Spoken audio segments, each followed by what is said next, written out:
How are the boys going to relax if they can't send each other pics from strangers on the internet? Everybody knows that big Goliath black guy with the dong. It's almost the only thing you could look at and be like, wow, I wish that was Medusa, actually. Did you know that Tony moans when he wipes? He won't even address the allegations. Tony's in turn.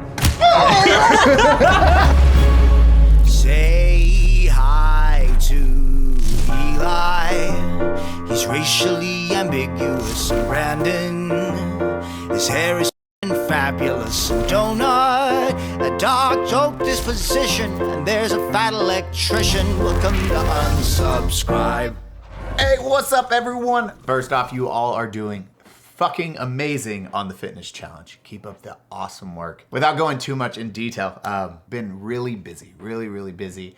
And then complete transparency, did get hit with a very heavy bout of depression. And I will say, y'all really did help just seeing that positivity on the Reddit and helping and lifting each other up. I just want to, I truly want to say thank you for that, because even during those lows and pushing through it and try to find that positive light, I didn't have to go far, and I just got to see y'all being amazing, even during these very trying and not so happy couple of last weeks. So with everything that's going on in the world, with just everything. So I just wanted to thank each and every one of you for being that ray of hope and that light at the end of the tunnel. It's awesome to see. And also the tickets are almost sold out. So if you haven't picked them up yet, go grab them, go snag them. And then definitely the San Antonio show, we made that way bigger, like way bigger as we said. And we want that thing filled out. That is now our biggest show. So come hang out, have a good time, drink probably a little too much, and just be part of that community, because I cannot stress how freaking fun it is. Plus we're doing some cool things during the show and interactions. Appreciate y'all. Go check out the tickets. I don't know, Finn, show them where they can get them. unsubcrew.com/live shows. Come hang out, have a good time. Can't wait to see you all. And thank you again from the bottom of all our hearts at Unsub for everything. We love y'all. Cheers. Today's Unsubscribe episode is brought to you by Booking.com. Booking.yeah. It's in the read. From vacation rentals to hotels across the U.S., Booking.com has the ideal stay for anyone. Even those who might seem impossible to please. Whether you're booking for yourself, Your partner. Your sleep light, rise early mom. Or your high-maintenance group chat. you can find exactly what you're booking for at Booking.com. Okay, ready? 3, 2, 1.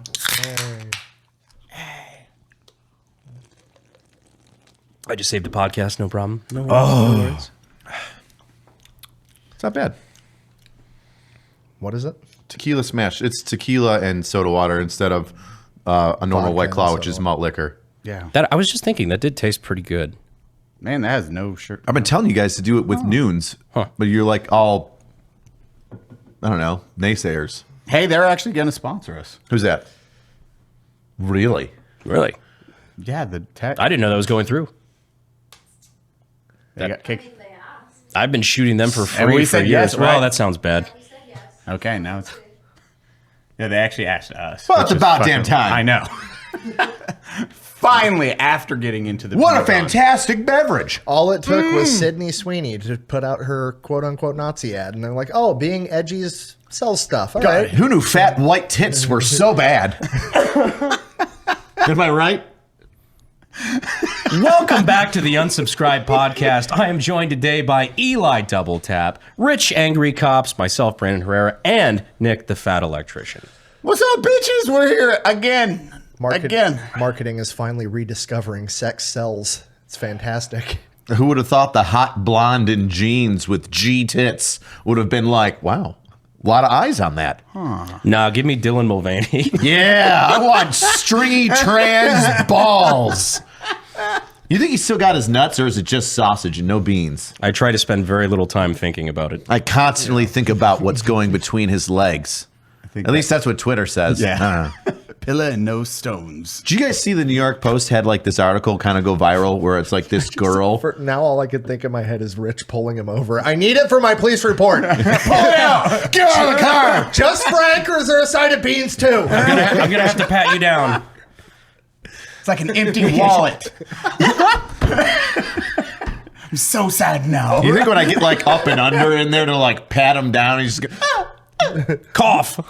I'm a lady, sir. It's ma'am. It's ma'am.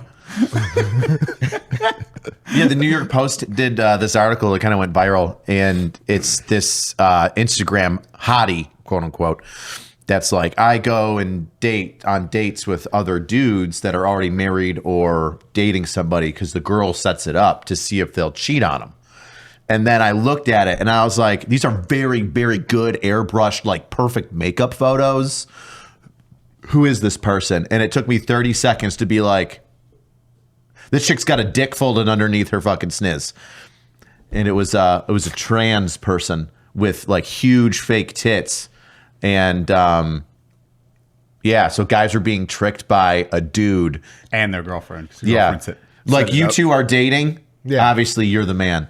And For sure. You're like, oh my God, hate Richard, that so much. trans Richard, you need to like ask him on a date and see if he goes and if he cheats on me. And you're like, hey, there's this hot broad who's actually a dude. And you're like, let me fuck up my life in two ways. Not only am I ruining my relationship, but you're gay now. I feel like they're just he's trying gay to if he's figure dating out. him. Yeah. Don't worry about it. Don't be judgmental, Eli. I feel like they're just trying to figure out if their husband's gay. Do the women know? I think so. How do you not know? I don't. When I looked at like the photos on this person's Instagram that weren't like the perfect photo shot and like album things, I was just like, that's a dude. Why? Like the first thing that set it off too, like, you know, when people get like porn stars get like implants and they're too big for the skin that they have. There's that so it's stretch. just like, hey, here's a normal chest, perfect circle, you know, and you know, it's like Arnold like flexing. You can see like the striations from the plastic tit. Like You can read pulling the on serial skin. number? Yeah. You're like, oh, the Johnson and Johnson, very nice. Yeah, it was kind of like that for implants on this fella, and you're like. So that was the first thing that threw me off, and I was like, wait a second. And then I saw the bikini bottom half, and I was like, you've got your dick taped into your butthole. I've seen that before. How much time did you spend on this? It only spent like 5 minutes. I'm a good investigator. Yeah. Detective Richard High is on the job. Nuts to butts, I'll find those dudes. I just thought of the stonks guy, detective. Detect. It's just detect. With the Sherlock Holmes hat on. Yeah. Somebody make that. Oh, man. Man. Did we? You guys weren't here since Brandon announced. That's why I was like, the first topic was like, oh, they're going to Yeah, have sure. that. Let's follow up that exact conversation. Speaking of trans, Tony. See? He did it. Oh, boy. Oh, just watching the Charlie bully again has been very funny. But it's like, look, I try to keep things professional, right? Like I've only ever attacked on policy. Now, my friends, We're retarded. I can't speak for anybody else. I can't say it's not funny, though. The group chat. Fucking Frodo Baggins over here. I'm just trying to get the ring to the volcano. It's just us murdering orcs in the background the entire time. Just, As we said, the group chat is like, can I do it? Can I do it? Brandon's You're like, not- hold. Nick's losing one. It's killing someone. He's like, sorry. That did happen. No, hold. I said fucking hold. That did happen the night before my announcement because you all knew this was happening. And I'm just... I've had it in my calendar for months. I text, because you changed the date. I literally had it in my calendar, green light, Tony Gonzales, in my fucking calendar. And I text you, are we good now? And he's like, no, I changed the date. I'm like... So I get a text from this guy. I'm at the hotel, right? Like I'm just like sorting all my shit together. I'm like, oh, fucking big day tomorrow. I got to do this. We got to film all this stuff and, you know, do the thing. And I'm laying in bed in the hotel room and I get a text from Nick that it's just a screenshot of the tweet you want to send. Which, what was it again? I don't remember. It was the Eye of Sauron. Oh, it was the eye looking at the cave and it just said soon. Yeah. Like the night before he was Brandon supposed to announce. And I was just like that. He's like, can I say it now? And I'm like, go for it. Just fucking do it. He's like, oh, you're looking Mexican today in that light. Oh, yeah. I mean, I'm looking Mexican today in my light. I'm having fun. Okay, leave me alone. God, that poor man. I always feel, I don't feel bad, but. I would feel bad because like, again, nothing personal. I would feel bad if he didn't go out of his way to purposely slander me. Like to say things that I know that he knows in his heart of hearts are not true, but it's going to make me sound bad and like try to defame my name again, where I live. Yeah. Like he's trying to get people to hate me in the town that, I call home. And that's why I don't feel bad. The Like, veteran thing was a shitty move. It's like, Yeah. okay, let's take this out of context. From a cop standpoint, I'm used to seeing brown on brown crime. So, I just kind of waited for it to eventually happen. And then there it was, rearing its ugly head. That was some of my favorite parts of the last campaign. Was just very funny. Like there was one political action committee or something that was basically for the advancement of Hispanics in leadership, like in leadership roles. Yep. And they were taking Tony's side to get Herrera away. I'm like, this feels like a little collateral, don't you think? We like for this one- Mexican better. For one, to have an entire political action committee based on like race is bizarre, I think. You're trying to help him, Rich, not the other way around. A vote for Tony. Never mind. Remember last time we did this? Damn. Dude, that's why I said a vote for Tony. Well, I there can't you bring go. back a vote for Brandon because it didn't work last time. I take most of that on my shoulders. The loss really was my fault. I could have done better. Where do we go from here? Oh, I know. Rich got in trouble. I got in trouble again. Yeah, we had to save that. Shocking. Yeah. You got in trouble? Yes. And weird when For you the just first said, time? I'm used to brown on brown violence as a cop. Statistically, I am used to it. But yes, you got in trouble. I didn't say I supported it. Yeah, I got in trouble. I got in army trouble, not police trouble. No. I got in army trouble. I said in the Kind of Consensual podcast, I said a story where how I got kicked off the trail last year for being a drill sergeant because I made corrective training for the female soldiers. And Oh, same ordeal. yeah, so it's come back again. So that got closed out. They were like, yeah, it's Drill Sergeant Hines, a drill sergeant. Yeah, he did corrective action. No fault, nobody's in trouble. Carry on. It's like OJ's like, I'm free. Yes. How I didn't do it. How I would have done it. But they got me. The glove fit. So What was it? If I did it, I think was If what I I did did. it, This is my lucky stabbing hat. I can't throw away my stabbing hat. I just love killing. Yeah, the army cleared me of everything and said, yeah, you're good to go. Whatever, no problems. And then I talked about it on the Kind of Consensual podcast. And then somebody in the army was just like, I got a problem with him talking about it. And now I have a commander's inquiry. Fucking seriously? Yeah, because I said soldiers' names that were in it. So the premise of it is, I guess, of this investigation is that Drill Sergeant Me said Private Snuffy, or when I was reading questions from the investigation of, did you ask Private Snuffy to shut the fuck up? I said Private Snuffy. So they're upset about that. And I'm like, these are questions that you asked me in an investigation. Like, I don't know if they're FOIA-able, but like, I can't repeat the questions that were asked of me in an investigation. And it's not first, last name, any of that. It was just last name. It was last private name, so-and-so. Which is a fucking very general name. Well, except for one of them was pretty unique. Yes. But then again, so is Drill Sergeant High, a fairly unique name. So yeah, somebody got butthurt and made a complaint, and then my commander was just like, Drill Sergeant High. I'm like, sir, why are you calling me? That's never a good sign. I know I'm calling you about something and then you call me back. That's usually the way that it goes when it's good. It's not good when I just get a phone call unexpectedly from my battalion commander to be like, Drill Sergeant High. I'm like, fuck. Good afternoon, sir. How can I help you? He's like, hey, I got to do an investigation on you. I'm like, it's funny because I have a good professional working relationship with the people in my unit. So literally, Rich instinctively goes, I did it. Immediately. Which one? If I did it. my first words out of my mouth to my battalion commander were, fuck, what did I do now? How bad is it? Is it really bad or is it just like whatever? And he's just like, they're upset that you said the names of the privates that were a part of this investigation. what I just explained. You know, did private so and so. Did you say this to private so and so, or did you not say this to private so and so? And you said private so and so's name, and I was like, you gotta be fucking kidding me. So that's where it's at. I don't expect it to really go anywhere because there was no like malicious intent.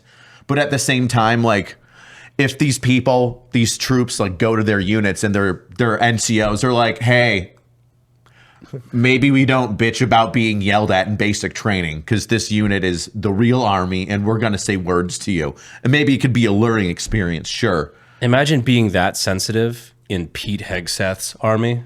Really? Well, it wasn't Pete Warfighting. Hegseth's army back then. It was Now it Biden's is. army. But I mean now, like to advance that now. I'm very excited. I'm very excited. He just yelled at somebody doing PT the other day. It went on. It's on Twitter. He's like in this jacked black NCO's face as he's doing push-ups. He's like, "Get up, let's go, Sergeant." And I'm just like, It's coming back. Bring back shark attacks. I did a video on it. Last week's video or the week before's video where We're going to war. yeah, Basic rules. We're going. yeah, to the war. basic rules have I was changed. actually going to ask about that one because it's like, okay, you have a giant. It's completely shifted. I was at the airport the other day. A group of troops were ready to go to basic training in Benning, and they came up to me and they're like, "Oh, da da da da." But I said, "Oh, well, the shark attacks are really quick," and they're like, "I don't think they do those anymore." Guess again. That's what I said. I was like, who'd you hear that from? Our recruiters. You're going to Benning. You're all infantry? No, there was like comms guys, there was random people. I was like, you got fucked, homie. History is repeating. Yep. We're about to have a massive economic recession. The Goths are back. Basic training's hard again. We're going to war. Nature's It's healing. going to happen. We're going to war. Except All it's- because we it's- couldn't find a different island to make microchips on. It's not going to be a housing bubble either. We could start making microchips, but they're so damn expensive when they're made in the United States. Everything. I'm not smart enough to know how to combat economics when it comes to a national/global scale. I don't think If like little Asian people are making these things that are really cheap that we need, but we try to make them and we can't compete because they've got tinier hands, I don't know what to do. I'm not That's sure the that that's determining it. factor. Yeah, I said I'm not Look good- how small they are. Of I course said I'm they're not an better. ecologist. I don't know economies. The amount of Americans that have died trying to make Asians get along is too high. Oh, they're the most We can't do racist it people again. ever. Let me open a book on the 20th century. Yeah, Asians hate each other. Oh, yeah. Yeah. Very much so. So what are the new rules with basic? Well, there's no new rules yet. It's just that SecDef Pete Hegseth has come out and said, we want the shark attack to come back. There was a memo that came out at Benning where it said no tossing the bays. Tossing a bay is basically you go back into your You can't barracks toss bay. bays anymore? This video is brought to you by Prize Picks. That's right, Prize Picks. What's Prize Picks? Well, let's cut to Brandon. I don't know. Somebody tell me what Prize Picks is. You and I make decisions every day, but with Prize Picks, the right decision can get you paid. Really, I make a lot of wrong decisions. Well, but being right can get you paid. In that case, once again, communists will starve. Don't miss any of the excitement this season with Prize Picks, where it's good to be right, unlike you, Brandon. Wrong. Discussion of football through a personal experience. Who's following football this season? I don't watch sports. Yeah, I thought so. Okay, and Nick. My wife makes me watch. Sorry, hold on. I Can't say. like to leverage and risk monetary currency in an economic fashion on the Professional Women's League of Basketball. Prize Picks invented the flex play, which means you can still cash out even if all your picks didn't work out. You can double your money even if one of your picks doesn't hit. Download the app today and use code UNSUB. That's code UNSUB to get $50 in lineups after you spend your first $5. Prize Picks. It's good to be right. So hold on. Oh, I'll give you the full story. So a brigade commander makes a memo and puts it out, and it says drill sergeants are no longer going to be tossing bays in infantry OSIT. Yeah. This is not like But base- what is tossing bays? tossing bays is when you go away for the day and the drill sergeants go in the barracks and they see if you fucked it up. Like, hey, did they take out the trash? Got it. Did they make their beds appropriate? Are their laundry bags like bloated and filled with dirty clothes? Or did they do laundry last night like they're supposed to and put them up in their bay and also make sure that their wall lockers are locked? Yeah. And if They're not hiding shit. yeah. And when they go through that barracks inspection without the troops present, if there's a bunch of crap that's wrong and they're tired of it, we will make that bay look like a tornado hit it. And one of my favorite things that you will flip bunks over. Because I'm an engineer, I would tie knots in their boots to connect the boots, and I would have clotheslines of boots going across the bay. Because I'm an engineer. I went to school for this. I had to get all you got. That was your takeaway from 6 engineering years school. of school, and I can tie boots together. Shit, one slips through. Fuck, wrong knot. Shit, this. I had a guy that was going through, he was preparing for sapper school, and you have to know all these different knots and what they're for and how to like talk yourself through them. And so he was teaching me, because he was preparing himself for sapper school, and he was going through all the different knots and reteaching them to me, and I would do them as he would explain it to me. And if it wasn't the right way, I would intentionally do what he said and fuck up the knot, right? But then eventually I just got really good at all these different knots, and one day I was like, oh, let's make a clothesline with the boots. You know, like we just started tying boots together, and then they got long enough to where you could make a clothesline. And I was like, oh, what if we just did it like back and forth throughout the whole bay? And he's like, we can do that. And so we did. God, if you live stream just drill sergeant side of stuff, because all the privates are out during this, and then it cuts to you guys like, oh my God, I got the greatest ideal drill sergeant. And then you have chat getting super hyped for when the privates get back to their bay to see that reaction. You could dono for more fucked up stuff. I'm just saying there's a lot of money in that. Yeah, the Army's really missing out on privatizing some of its streaming services. I love it. So this memo comes out from this infantry. If only there was more private money involved in the DoD. We need more private money involved in the non-existent military-industrial complex. Yeah. Oh, yeah, the one that doesn't exist. The one that doesn't exist. You know how much money McDonald's makes? Do you know how many tiny hands it takes to make a microchip? Nancy Pelosi does. Yes, she does. She's very good. I follow her trades. I'm doing okay. I guarantee it. Better than the S&P. Yeah. Weird. So you tied these knots. Oh, so that's like barracks tossing. So this infantry OSIT brigade commander, a massive amount of troops that are going through this basic training. This commander puts out a memo and says, no more tossing the bays. It degrades like good discipline and the relationship between a drill sergeant, they're a troop's first leader when they come into the Army. Be a relationship with right? the drill There sergeant. shouldn't be a relationship. Be one. No, it's Isn't that trainee and trainer. That's I don't look specifically at drill against the sergeants rules. as people. You're mythical fucking terrorists that Yes. hurt me, and I'm just trying to survive. Yeah. That's how you're supposed to feel. I Isn't that see like you- specifically against the rules to have any sort of relationship? Yes. You're not supposed to. Like, you should not Literally. be buddies with the soldiers that you're training for multiple reasons. I do not like trainees. They're gross. They're disgusting. I do not like them at all. The only thing I do is I train them to not be trainees anymore, and I make sure they don't die, because I'll get in trouble if they die. So they can't die, otherwise I'll get in trouble. And then they also have to not suck, otherwise I'll get in trouble. So it's this equal balance of don't suck, but also don't kill them while they suck, because they need to stay alive. So it's a nice balance. Like a baby. Yeah. If you could shake a baby, you can shake a trainee. Angry Cops 2026. Vote for me. A vote for shaking trainees is a vote for angry cops. Drill sergeant of the Army. Come on, Sergeant Major. You might have shot it down, but it sounded pretty good now. Weimer's like, hey. I'll comment below. Yeah. He's obviously watching this episode. He's on the phone. He's like, boom, boom, boom. Pete, this fucking idiot's got a good idea. He really seems to know what he's talking about. I thought he was a jokester at first, but now it kind of has a ring to it. What did he Drill say sergeant in of that the Army. Mike kicking his legs up on this command sergeant major's desk, bringing Pete down the hall. What did he say in that fucking episode where he's just like, they can't all be good ideas. yeah, you sure do have a lot of ideas. Yeah. Like, well, they can't all be good ideas. It was a great moment. So that commander made that dumb rule, don't toss the barracks. And within a week, it had blown up on the internet, especially because it was an infantry brigade commander for infantry OSIT. And everybody saw it, thankfully, lost their minds, said, what the hell is this? Everybody gets their bays tossed. There was a guy on Twitter, I forget his name. I mentioned him in the it's like the Buddy Christ, but it's like Buddy CSM. And he said, like, tell me your favorite stories about you getting fucked up in basic training and the incredible crazy shit that your drill sergeants made you do. And everybody talked about how much they loved it and how great it was and this great experience.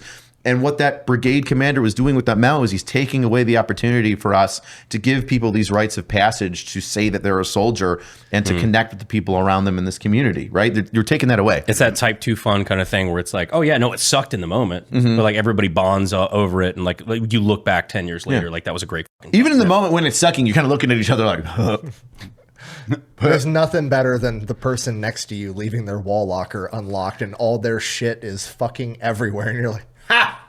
yeah. Especially when it's a shit bird. Especially when it's like a shitty troop. Dude. And you're like, justice.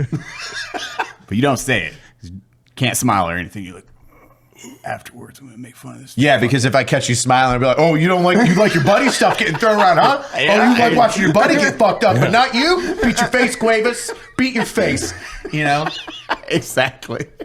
So within that week, there was such a big pushback. And the rumor is, I forget where I saw it, so I can't say it's 100% verified, but the rumor was that Pete Hegseth made a call down to that brigade commander who put out the memo and said, or the guy that was above that brigade commander and said, stop the shit.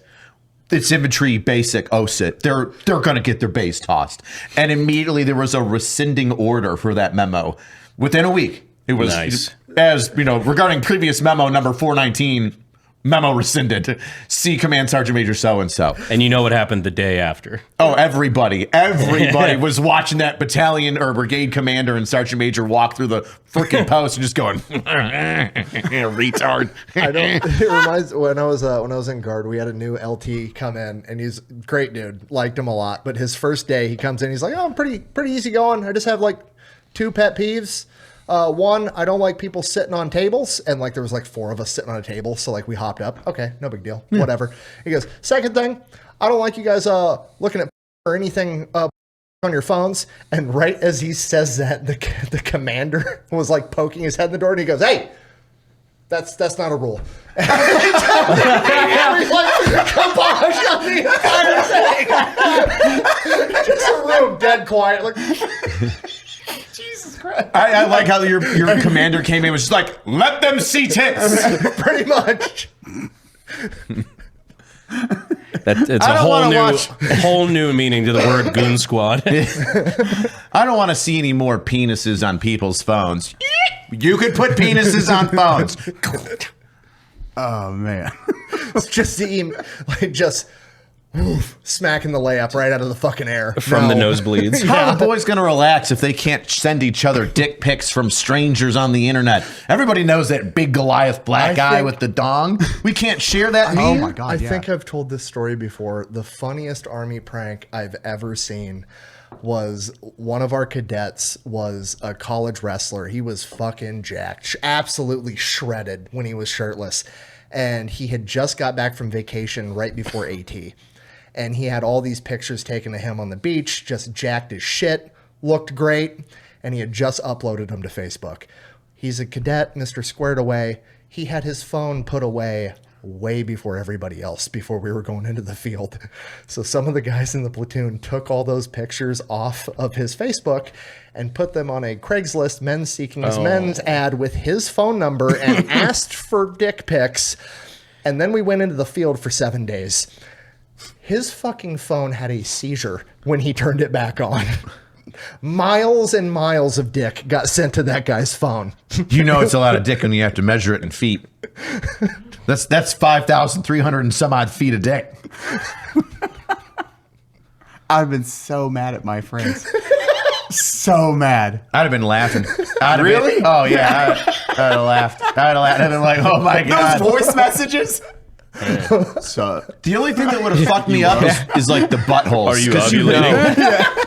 You know they're butthole pictures. Oh, for Not sure. a fan of butthole pictures. A man's butthole is probably one of the ugliest creations God had ever made in his entire existence. It's almost the only thing you could look at and be like, wow, I wish that was Medusa, actually. Yeah. I'd rather die.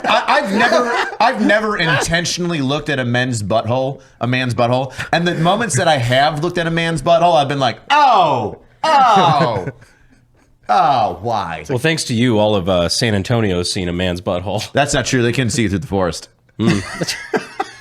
I I combed all my hair inward that day, so it just looks like a dark crack. You can't see anything It's through a it. callous star. It's that Yeah. PG-13 censorship. I get a thong of ass hair. Oh, what a horrible phrase. It's just a terrible combination of words. Made me think of Hakuna Matata when he said a horrible phrase. It's a thong of ass hair for the rest of your days. Holy shit. God, I missed you guys so much. So much. Actually, with the San Antonio live shows, we're doing our first one here in San Antonio. Much bigger theater this time. Actually, we get to have this discussion because I called you yesterday about it. And Cody and Brandon said they'd sleep on it because that was the first time Cody was like, wow, hold on. I was shocked to hear Cody. I know, I'm dude. like, oh, okay. And I put the ball in. I was like, ball in your guys' court. Des Moines. We can do a second one because they're like, hey, Des Moines. Des Moines. Des Moines. Des Moines. Des Moines. Des Moines. Des Moines. Plural. Straglesa. It's just Des Moines. Des Moines. We can do 2 shows. Same. Chicago's the next day.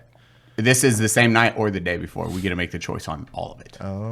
Same night. I fucking told you the Midwest would show up. Yes, there's nothing. There's to 2 do. cities. Yeah, exactly. That's what I'm saying. There's Like, Kansas this is- City and Des Moines. You're like, oh, there's not a lot of people. We need to go to major cities. Like, you don't I understand. never said that. The entire Midwest is populated by people that look at a 5-hour drive and go, yeah, it's no big deal. He was I doing was the thing at- where he argued with himself in the shower. I Like, was- no, damn it. I was, Eli, there's a lot of people here. I'm not talking. I'm not shitting to his you. shower door. I was at the airport in Minneapolis, 4.5 hours away from Des Moines. And the TSA guy's like, I'm so mad the Des Moines show sold out. Dude was going to drive 4.5 hours at the drop of a hat. He just couldn't get All tickets. right, well, the Like, way you're saying it now sounds like we have to do it. I mean, I already knew his answer. Yeah, I started laughing immediately. He's like, so do you want to? I was like, you know what my answer is? 2 in the same day might be aggressive. I might do the day before. I like 2 in the same day. Nashville was funny.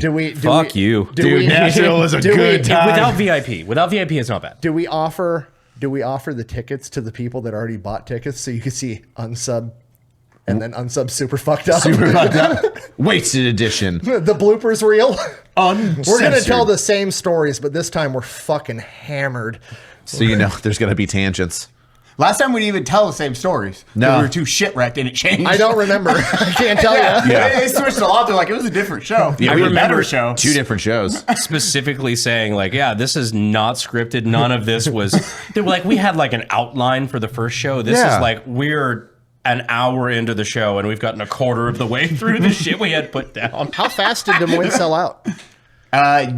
Yesterday. It was like within a. How big's the venue? Was it yesterday?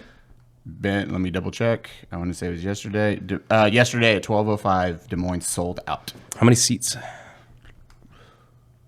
Hold! It's a bigger venue. I do know that. Hold. Des Moines. Nick. Des Moines. Tony's intern. That was the other funny one too. I loved because I didn't even know about this part. Somebody else outside the group told me about it. Where Tony posted that thing that was like National Intern Day, and it was just him on the Capitol steps with like, all of his interns, and it just get Nick. Hi, Tony's interns. So ominous. Hundreds of comments underneath it, like, "Oh, shit, we doing this again?" Because you text me like 2 days later. You're like, I didn't even see this. Like, you piece of shit, I didn't even fucking catch that. 1,414 seats. So it's one of the quote unquote smaller shows. Yeah, Which small is show. bigger than any show we've ever done. Yes, it has. Yes. It's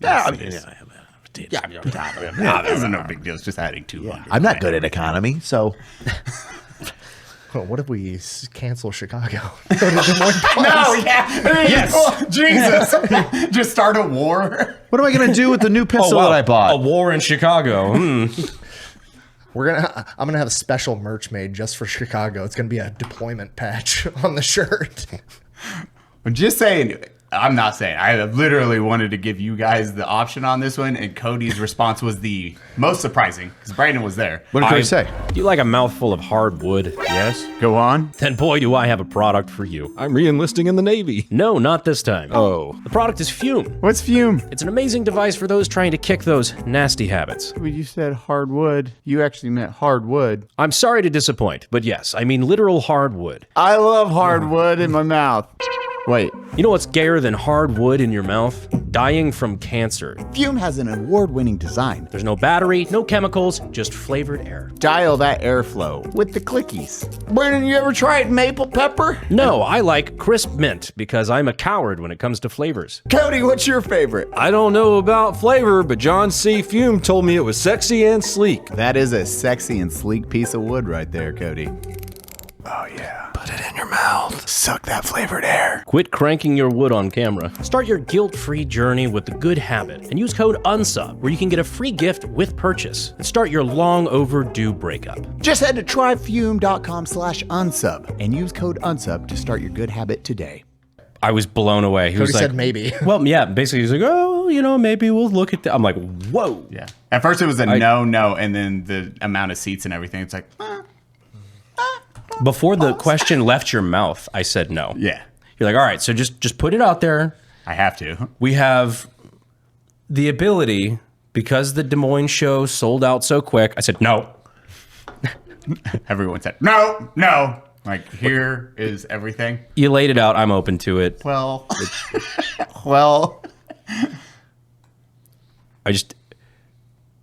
You're already there. Nashville was such a shit show. we only have to Such a do two. good The shit show. good side is there's only that day and the next day if we do two. Yeah. It's We kind of just like when you double stack. bring a girl back to your house. Like, They're gonna leave. we're already here. Yeah, but then it's like you have your whole, night with the girl, and then you go back out for more spaghetti and do it again. Have you never lived, Brandon? This is my opportunity. The longer I can keep you guys in Iowa, the more you'll like it, and then you'll have to move there. Yes, by doing stuff we hate. Just wait. Go interact with people. I'm like, Just oh wait. no. Dude, I can't wait to see the beaches and the mountains and everything else you guys The not have. homeless Can you- people and the low property taxes and All the the cheap land. houses. Think of all the flat land. Texas already doesn't have income tax. Like we're pretty good here. Am I texting Ben? Yes.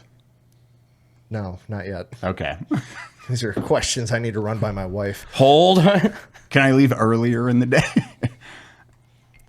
Oh, you're still thinking 2 in one day. I'd rather just knock it out. Oh, God. We're already there. Sauced up, lubed, ready for pleasure. Understand what you're saying. We get like a 2-hour break to sober up in between. Sober up. I Oh, know. no. That's actually worse. That's so much worse. To do a 2-hour break in between. An hour break? You told Hour me. break. Okay, Jesus Christ. I would not want to do the biggest thing is like doing VIP and like having to people one-on-one, like again, on top of that. Like, cause I remember that second VIP in Nashville. It was because there's 100 Just also. people walking in, bright-eyed, bushy-tailed, excited to see us, and we're fucking obliterated. Yeah, that was horrible. It looks like fucking All Quiet on the Western Front when these like young kids are riding in and like the grizzled war veterans are leaving past them. I'm fucking leaning up against the alcohol keg. Hi. I'm really glad you came out to see us. Thank you for the gift. I'm out there warming up the that crowd with shots. You guys need to catch up. Oh, fuck, you need to catch up. Oh, kind of like they caught up in Norfolk, where you tossed the White Claw at this historic theater and smashed it against the banister. I can't believe that And rain Virginia. down on everyone below I it. can't believe that Virginians don't have hands. Like They just couldn't can't catch. catch at all. No one. Like horrible, Renowned for their fumbles. right? Music City Miracle. Also, I'm sure they were expecting you to throw a metal object to a second I've done story. it several times before. I was tossing 3 or 4 out. In the first few I love how crowds. there's like 4 or 5 feet of wall underneath it. It smacks the bottom, and he's like, should have caught it. First of all, it didn't hit the bottom. It hit the electrical light near the top. Oh, great. So they should have caught it, and they didn't, which created a hazard. That's on them. The one wife that had White Claw rain down on her was not happy. Weird. Yeah, the guys were all down there. They were like, yeah, it's raining White Claw. It's funny. And the one wife was like, fucking fun. You know, they're that poor husband. She did not want to go to that show. And she's like, no, this is not going to be a good time. It will be a blast. And then she gets fucking White Claw rained on her. Don't go to a Gallagher concert and expect not to have I wouldn't watermelon. expect at a Gallagher concert. I did talk to What did they somebody. expect? I did talk to somebody from Boston while I was up in Cape Cod. He said, "Oh, we were at the Boston show. Rich made fun of our daughter right out the gate." I don't remember that particular interaction. No, I don't know. Yeah, she's like, "Oh yeah, no, she fucking hated that."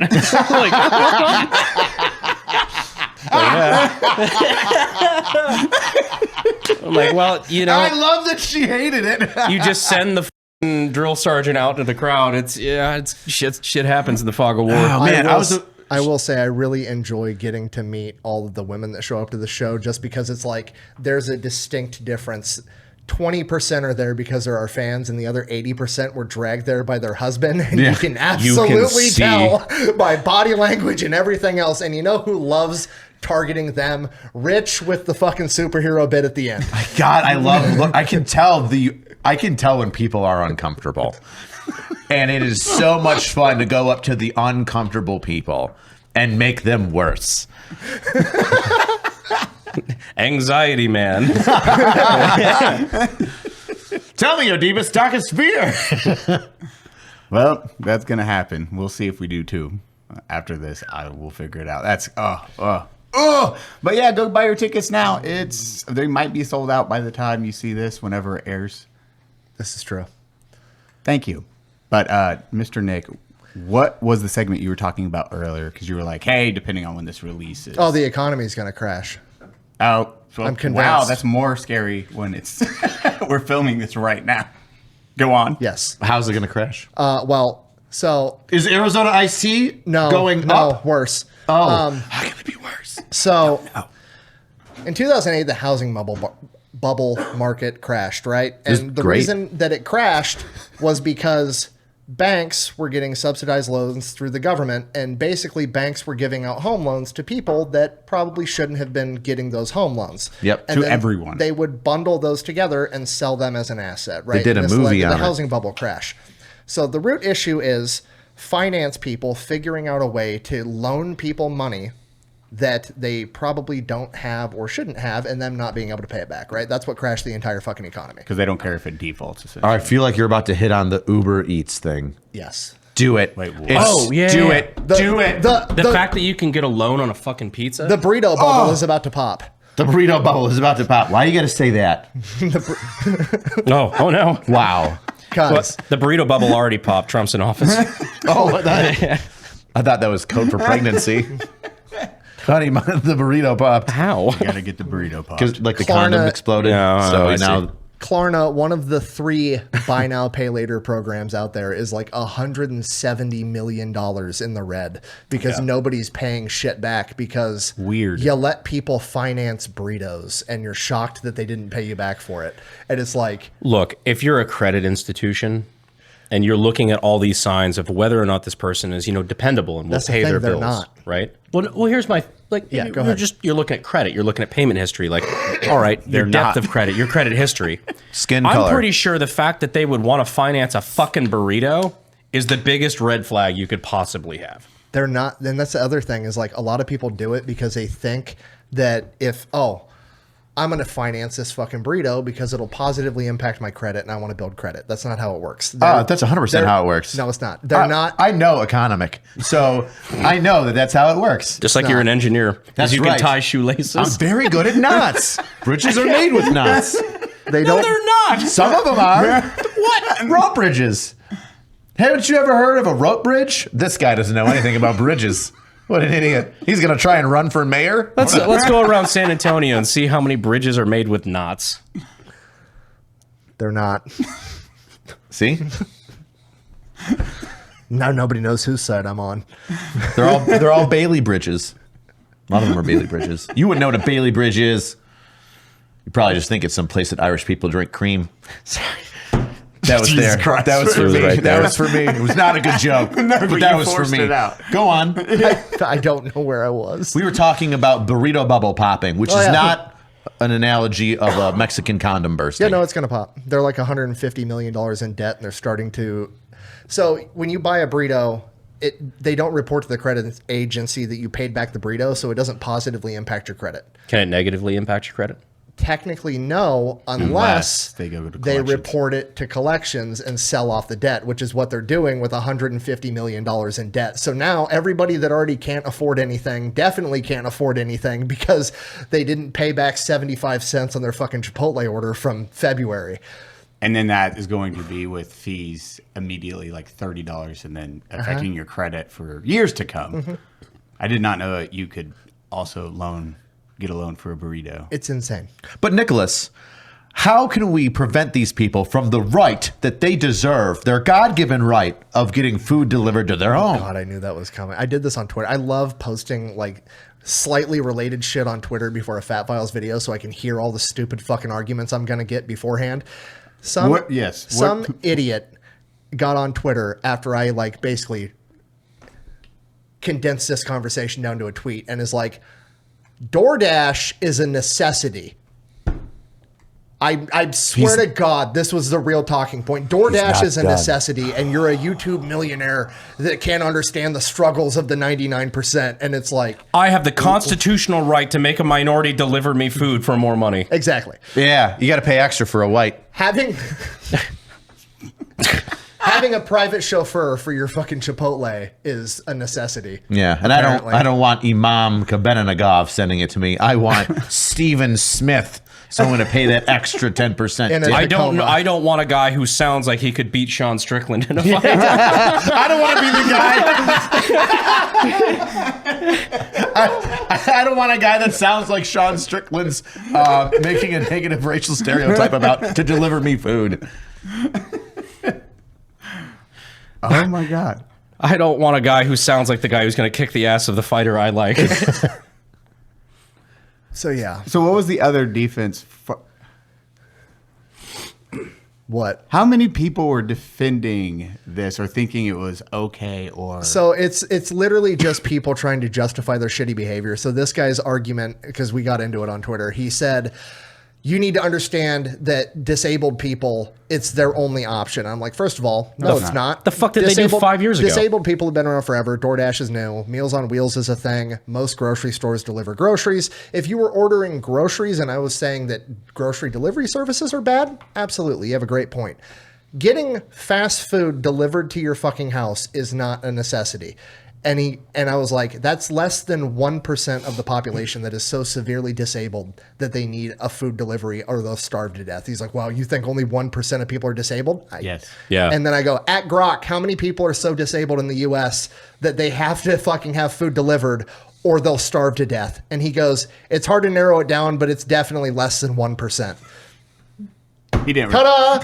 I like how, like, Grok has become the new Google it. You know what I mean? Yeah. You don't think so? You don't think that? Google it. Let now me it's Google like it for You just have to be careful what you ask. Yeah. Yeah. Hey, Oh, Grok. Was it a good or a bad thing that 6 million people disappeared in 1945 to 1950? Depending on which version of Grok you ask, you're going to get wildly different results. Yep. That's why I made forgot that question specifically. I forgot about Mecha Hitler Grok. Mecha Hitler? Yeah. Oh my God.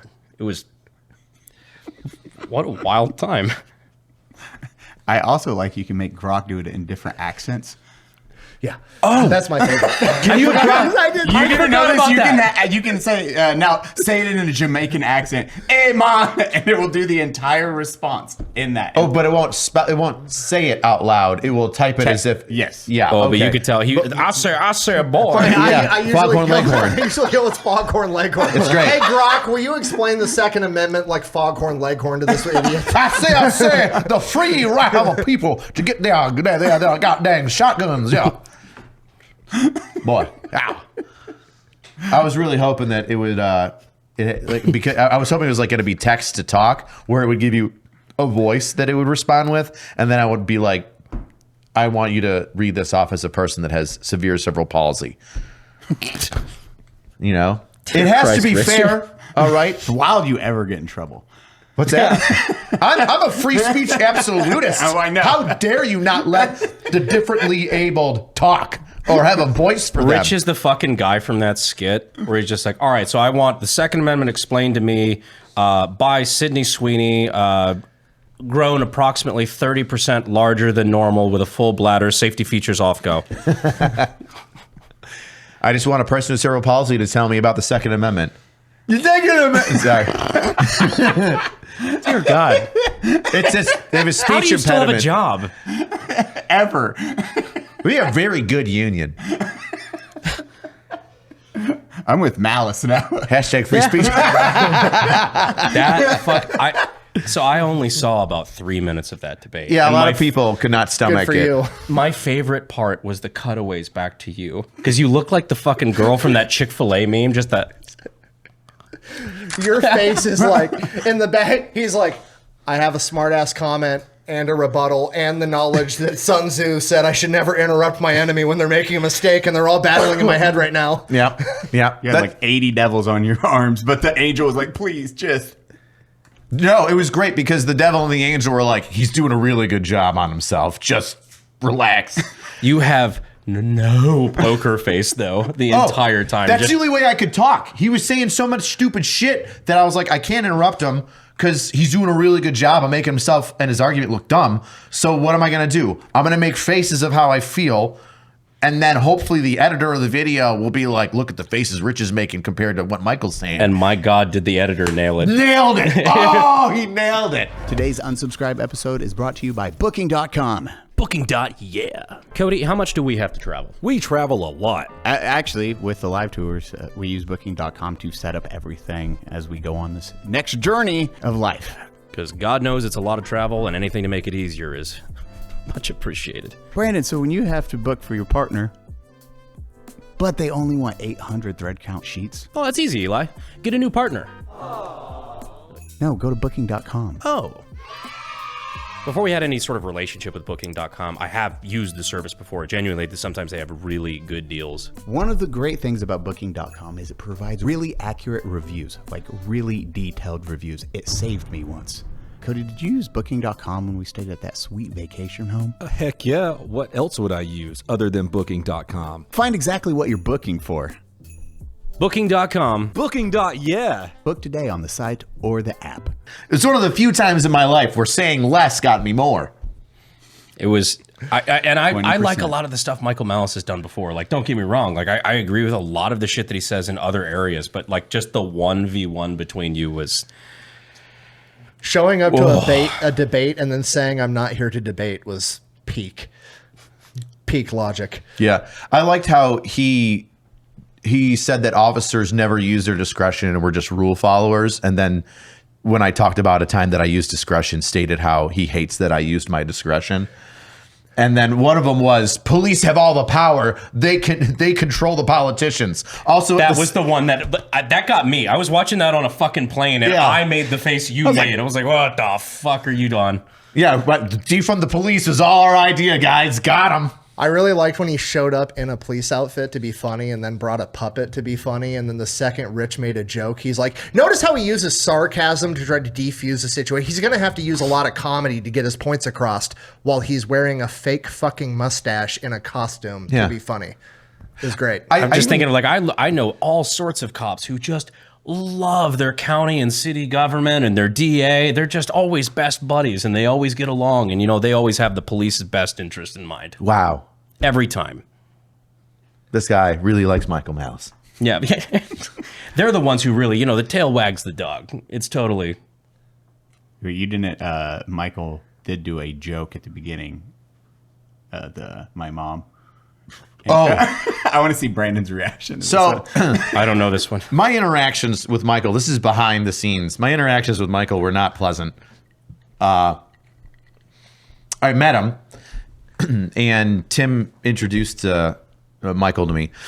And he's like, you know, this is so-and-so, so-and-so. And he's like, oh, Michael, this is Rich High. He's the police officer that you're going to be debating today. And I go, literally in my stupid, just most friendliest, non-confrontational tone, I go, hey, Mike, how you doing? Just intentionally just, hey. And he was like, oh, Mike, okay. And in my head, I'm like, I don't know if this is like you trying to like fuck around and bullshit with me, but like Mike is normally a pretty normal nickname for Michael. Nobody called this guy Mike before. All right, well, whatever. It's not like you said like Richard to Dick. Which is what was going on in the internal dialogue. Later on in the show. So, But you were just being friendly. yeah, I was just being friendly. I was, hey, Mike, and he didn't like that. And I could tell that, like, something was off, but I was like, this isn't, I can't tell if this is real or bullshit, whatever. And so the group starts talking, and Michael said something, and I forget what it was. Do you remember what I told you what it was? You made a statement about something with the police. Cop assaulted his mother. Yeah. So, well, but there was like some lines before that. We had a quick back and forth. He said something about police, and I said a quick joke back, and out of nowhere he goes, a cop assaulted my mother. And I'm like, in my head, I was like, there's two reasons why you do that. Either one, you're trying to like take this topic and go way off in left field to be funny, or two, you're taking this topic way off into left field, not to be funny and like take me off my balance, but to like attack me and be like, all cops my mom. You know, that's who you are. Because it happened to my mom, that's who you are.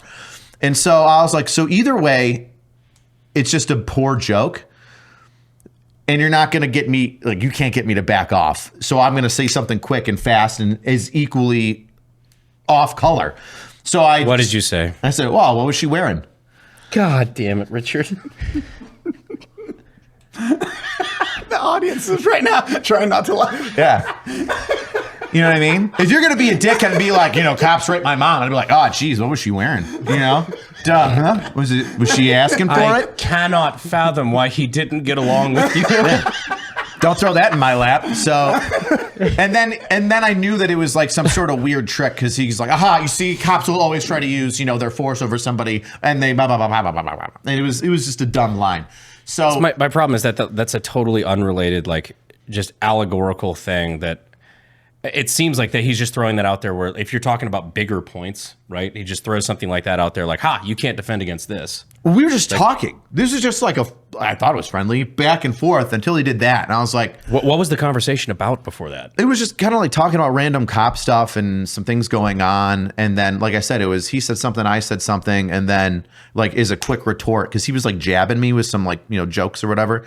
So he jabs me with something. I throw it back at him, and then he's just like, my mom is. And I'm like, all right, this is either you trying to catch me off balance and make me feel uncomfortable. Like shock kind of thing? Yeah.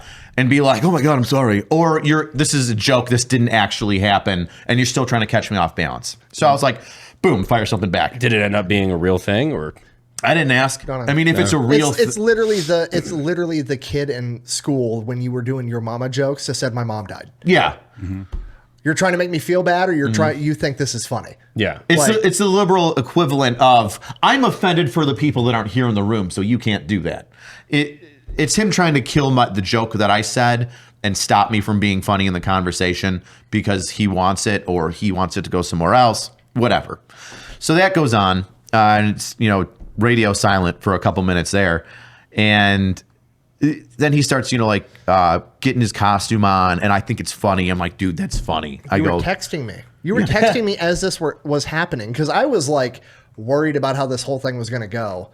And he's like, oh, dude, this is going to go great. He's a performer because he's dressed up in a costume, and now he's not talking to me. It's a joke. I don't talk to cops. This is hilarious. You were so excited going into it. Yeah. And then when it ended, you called me and were so disappointed in how it went. So disappointed. Everyone was. We talked for like an hour and a half about how disappointed you were. I felt so bad, and not for like anything that I did. I was just like, that just didn't go well. I felt bad for the audience, honestly, because like the amount of times the audience was told to shut the fuck up, and Malice was like, I'm not here to talk to randos. I don't want to take questions from the audience. What the fuck? He literally said that. Well, he apparently wasn't here to talk to Rich either. It's like, you're not here to talk to Who the fuck are you here to talk to? You're not here to debate Rich. You're not here to talk to the audience. What the fuck are you here for? Like, I don't know. It just... A terrible live show. Like, people showed up, paid money to be there, and then they're treated like shit. That is the mind-blowing to see the responses. And then telling the audience to shut up, or hey, who's saying that? And then one of his friends was the only one. Yeah, there was a guy who's funny, but he was in the back of the audience and he was trying to like chirp Mike and be a part of the show. And like, we know you can't You can't do that. Yeah. Like if one of us, There's a difference between a heckler and yeah. Like if all of us were doing a show, but Nick was sitting down in the back because it was our show and Nick was there to support us. If Nick started screaming a bunch of shit at us while we're on stage trying to do our performance, whatever it is, we'd be like, Nick, what the fuck are you doing? If you wanted to be a part of the show, then you should have come up here. Don't fucking take away from the show and put the spotlight on you. And don't try to add to the show, because what you're doing when you add to it is you're being a heckler. You're stopping the environment up here from our back and forth that's going and we're now flowing. distracted by this. And now now we're distracted by it. And it's hard, if you're not used to it, it's hard to ignore it, right? There's a time and a place to call out and make audience participation. And the audience participation, other than the questions that they were asking, was kind of rough. It was a little rough. It was a little cringy. But yeah, and then after that entire thing, was it like a Q&A or like what was the? Yeah, there was like an hour Q&A at the end of it. Oh my fucking yeah! Well, if you're literally asking the audience to participate, then what the fuck? Yeah, There's an hour Q&A? yeah, I think the Q&A was longer than the actual quote unquote debate. it was. Oh, and it's about Even 200 the people. audience was fucking up Michael Malice's talking points. Mm-hmm. Because his entire stance was, he opened up with, I want everybody to say it with me, cops are human and humans are at fault, so that's why humans shouldn't have power over other humans, because they'll exploit it. Reasonable point. So an audience member gets up there and is like, so in your world with private security, is the private security going to be like AI robots, or what's the deal? And he's like, I don't know.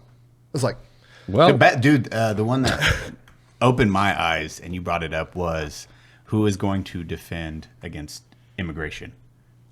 Oh yeah, Because And then that's Michael the one Malice- his brain just shut down. literally just goes, oh, I guess Tim wins. I don't have an answer for this.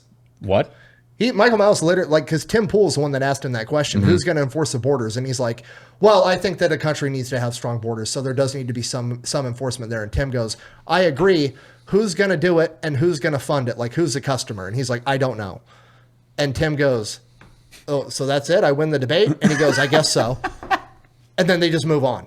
I was like, what the fuck are we talking about? He wouldn't answer his questions for a long time, though. He kept just pushing him aside. Not right? a long time, never.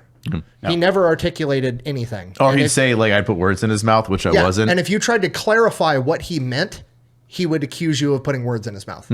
Which I got used to, and so like later on in like the half hour of the show where it's the debate, I kept using the words like I feel intentionally. I was like, Michael, I feel like you're saying this. Is that right? And he'd be like, stop putting words in my mouth. I'm like, no, I didn't. I said I feel. That's me. I'm feeling this. Doing the Can you help me out? Yeah. Oh, I started doing. Yeah, I love it. started getting like confrontational, and I'm like, all right, cool. I'm going to listen. I'm going to be a good listener. I'm going to interview him as if he was a suspect. And I'm like, cool. This is how I feel. It's called juxtaposition. You said this, but yet you've said this. Well, that's mirroring. Sorry, it's different. Either way, I forget the terms. Anyway, I say, I feel this. Is that the way that you feel? To clarify. And he wouldn't answer. He'd be like, stop putting words in my mouth. And It's how every therapist wants you to talk to your partner, is taking out you. And it's like, hey, I feel this way. It is the appropriate way to interview somebody or have a conversation. If time travel ever becomes a thing, I'm going to go back in time to the minute where you get up behind Michael and say you're going to give him a hug because you're trying to defuse the situation. And he says, don't touch me. That's What? assault. Yo, what? That happened? yeah, I went Yes. to hug him. He went to hug him, and Michael Malice because we goes- agreed on something. Yeah. So I was like, yeah, we agreed on something. And I get up and I go to give him a hug. And he's just like, don't touch me. Don't touch me. That's assault. If Rich would have said, what are you going to do? Call the cops. It would have been the greatest fucking nuke drop of all fucking time. That is all right. I take half the stuff I said back. He was being completely serious. 100%. He's being a dick. Yeah, he's being a dick. He wouldn't have actually called What the happened cops. after the show? So like before we even go up on stage, I'll tell you that. Before we even go up on stage for the debate, he's like, now he's just not talking to me. He's got his back to me. We're like in a line to like go up, like on the stage. Then I'm like, Mike, you're doing, a funny joke. I don't talk to the police. Don't talk to the police. So you're not talking to me. Funny. That's funny. I like it. That's a good joke. Blah, blah, blah. And I keep trying to talk to him. And he's just like locked up, focused, ignoring me. And I'm like, okay, this is the way that it's going to be. This is the way it's going to be. All right. So he ignores me. And then, we do the debate. And then the debate's over. And everybody goes to leave. I stick around because there were some people that wanted to say hi to me, and I did a couple of shots with some fans. And then we go to this food joint down the street, and there's Tim and Ellis and Michael Malice there from the show, and they're all at their table, and somebody's wife or girlfriend's like showing up, and I'm about to sit down at the table, and I look over at Ellis, and I'm like, hey, bud, I made a joke about like you taking it up the ass. I go, you looked at me like I just shit on you. I go, just a joke. We cool. He's like, oh yeah, man, you're totally fine. I was like, sweet. Just want to be cool. He shot me a look like I might have went too far. Ellis, nice guy. That's pretty much everybody, like Tim and everybody on his team are like, they're pretty chill dudes. Like, everybody's very level-headed. He knew it was bullshit. I mean, he's a comedian. He's been at roasts before. Like, you know, me saying like, does your teardrop tattoo mean how many dicks you take or how many people you killed is one of the least offensive things you could say. But I wanted to make sure that everything was okay because... But you're being a reasonable guy. You're like, hey man, just in case I went too far, here's, you know, olive branch. Make sure we don't have a problem. And plus, I don't know what the fuck I did to Malice, but he already doesn't like me, so I might as well be extra careful and be like, hey, just so we're cool. Not my bad, my bad. He's like, nah, you're fine. And then I look over at Michael and I'm like, Mike, that was fun. It was, you know, a cool time. It was nice meeting you. It was fun, blah, blah, blah, blah, blah. And he's like, your son, just no eye contact. Looking away from me and will not get out of here. Yeah, I don't like you. I hope you die. You know? And I'm like, how you doing? I say, you know, nice things. I'm like, good thing. Nice to meet you. I put my hand out, and he's just not looking at me and just refuses to shake my hand. I'm like, oh, okay, cool. And I literally go, cool. I'm gonna go sit at this other table. Nice seeing you, Tim. And then I just turn around and sit down. And then Michael leaves, and I get, you know, Tim. Calls me over. He's like, hey, hi, Rich, come here. And I was just like, oh, can I sit at the cool kids table now? Am I cool now? Can I do that now that Michael's gone? Bunch of what were those bitches called in Mean Girls? Mean Girls. Yeah. What were their names though? They were all the Allisons. I don't know that. They were all the same girl name. What movie? It was like Mean Girls or. Oh, I thought there was a movie where it was all girls had the same name, like the Ashleys. Something like that, whatever. So I poked fun at that because, you know, they were all hanging out with Malice and, you know, I'm the new guy. And I sat down and Tim and Alice were like, we don't know what happened there, but Michael has never acted that way towards anybody. I think through all of our years in business on the internet, we've all used Shopify. I've used it for merch and my skate shop and a couple other businesses. I will actually agree 100% on that. Everything we do is run through Shopify. Even bunkers run through Shopify. Our shoes, which is a separate company, is run through Shopify, and they talk together because of Shopify. Shopify runs the world. Did you know Shopify will actually help you design a website also, Cody? I know I didn't know about starting an online store when I started my career online, and Shopify just made it super, super easy for my dumb ass. Brandon, what happens if people haven't heard about my brand? No. That's actually easy, Eli. Shopify helps you find your customers with easy-to-use email and social media campaigns. Step Cody, what happens if I get stuck?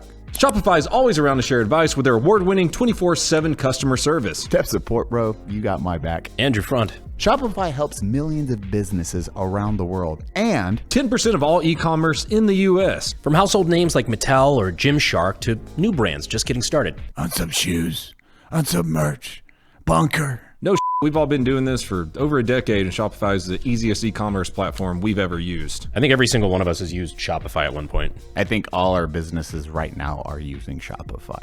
No, except mine, but that's because it's guns. Can't do that. Just one of them can't. Turn those dreams into SFX, cha-ching, Shopify new sell sound. And give them the best shot at success with Shopify. Sign up for your $1 per month trial and start selling today at shopify.com/unsubpod. Shopify.com/unsubpod. And that's just super weird. We just don't know. We just don't know. We don't have any reasoning for why he would do or act that way. That pisses me off is that inability to talk to somebody that you disagree with and actually just be like a normal fucking person. Like even again, like I hate to bring it back to this, but after the last campaign, me and Tony sat down twice as just like normal fucking dudes willing to shake hands. Like, all right, hey, that's over. We disagree on several things, but all right, tension's down, and just had like a normal fucking lunch. Yeah. Right? Before or after the cuckolding? Well, we are back in the throes. Yes, we are. But No, this was after the end of the last election. Like everything was done. We're like, all right, well, you know what, gentlemen, shake hands. That was the one thing I was big on. It's like I wanted to give him that call. Like, hey, you know, I want to good game. shake your hand. I want to shake his hand. I want to shake his hand. You and I are both that drunk dude trying to shake the Jewish guy's hand on the plane. You with Tony and me with Michael. I want to shake your hand. Play the video. Editor, play the video. Shake your hand. I'm gonna shake your hand. Shake your hand. No, but and it was good. Like just a really reasonable conversation. That's just really shitty that guy, like even after the dust had settled and after like everything was all done, all the public facing stuff, like he still wouldn't look you in the fucking eye. I feel like it was just a mask. I feel like he was trying to do a bit. He was trying to prove a point or something, because when he was doing it, it was very awkward. It wasn't real hate. You know what I mean? I've dealt with real hate. I've had people look at me in the face and tell me that I should die and kill myself. Like, yeah, I've been on the ride. Yeah, I know when people really hate me. Like, I know. Is it real hate from somebody who's not confident enough to express it? Or employed? I was talking about the protesters, not Michael. Although I'm sure I'm sure all those video comments are really helping you in the algorithm. So you're welcome. He was getting lamb. He lost a lot of friends on that one. Lamb basted. So where were we? Because I always Real had hatred. a very the real hatred. I'd always had like a fairly positive, like in my friend circles and whatnot, people are always like, oh yeah, he's a pretty good guy, like stuff like that. So I'm like, okay, so him debating my actual friend, this should be very fun. Like I'm looking forward to this. Everybody said the same thing to me too. Nice guy, really entertaining, fun to be around. Nice guy, nice guy. And to say unilateral is an understatement. My God, like you shellacked him from everything I've been told. And I did that by shutting up.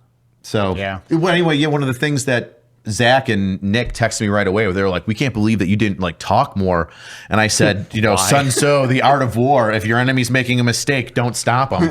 Let them keep talking. So I didn't say as much as I wanted to, and I let my faces do the talking for me, which was perfect, because there's nothing like somebody going, well, I think this point, and then you doing a total like stink face at them. It's fucking, it takes almost all the wind out of their sails, especially when the camera cuts to you full screen. Yeah. You were like that little fucking taxidermy, like the little white monkey thing, just the.